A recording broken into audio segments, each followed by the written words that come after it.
మరో వార్తకు వస్తే హైదరాబాద్లో భారీగా డ్రగ్స్ పట్టుబడింది. గచ్చిబౌలి పిఎస్ పరిధిలోని శరత్ సిటీ మాల్ వెనుక ఉన్న ఓ అపార్ట్మెంట్లో రంగారెడ్డి జిల్లా టాస్క్ ఫోర్స్ పోలీసులు దాడులు నిర్వహించారు.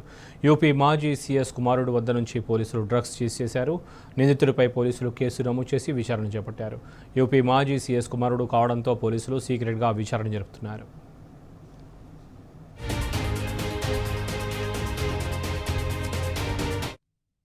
KG ganja, half KG OG Kush ganja, తర్వాత 6 గ్రాముల చెరస్, తర్వాత 4.38 గ్రాముల హషీష్ స్టిక్స్, ఆ తర్వాత 5 ఫారెన్ లిక్కర్ బాటిల్స్ కూడా దొరకడం జరిగింది.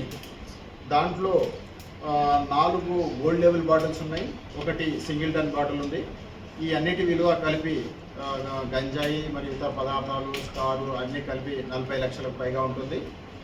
దాంతోపాటు ఇక సాఫిస్టికేటెడ్ వేయింగ్ మెషిన్ కూడా, ఎలక్ట్రానిక్ వేయింగ్ మెషిన్, ఇట్లాంటివి సాధారణంగా దొరకవు.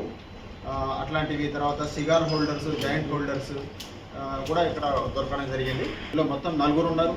నలుగురిలో ప్రతీష్ భట్ అనే వ్యక్తి అసలు ఇతను పెడ్లరు.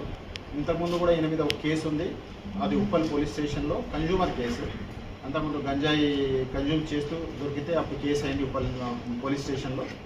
ఆ తర్వాత ఇప్పుడు అతనే కన్జ్యూమర్గా ఉన్న అతను ఇప్పుడు పెడ్లర్గా మారాడు. ఇంతకుముందు నార్మల్ గాంజా కన్జ్యూమ్ చేసే వ్యక్తి ఇప్పుడు పెద్ద ఎత్తున ఓజీ కుష్ను కూడా ఇంత పెద్ద ఎత్తున తెప్పించే స్థాయికి ఎదిగినాడిన. దీంట్లో రెండవ వ్యక్తి చంద్రపాలక జయసూర్య. ఈయన సాఫ్ట్వేర్ ఎంప్లాయీ. ఈయన యాక్చువల్లీ కొంటున్నాడు ఆయన దగ్గర నుంచి. దీంతో వీళ్ళిద్దరికీ సప్లై చేసిన ప్రీతీష్ భట్కు సప్లై చేసిన వ్యక్తి పేరు ఇద్రీస్ కలీం. ఇతను వేరే అబౌట్స్ హైదరాబాదే, కానీ ఇంకా పూర్తిగా వివరాలు తెలియాల్సి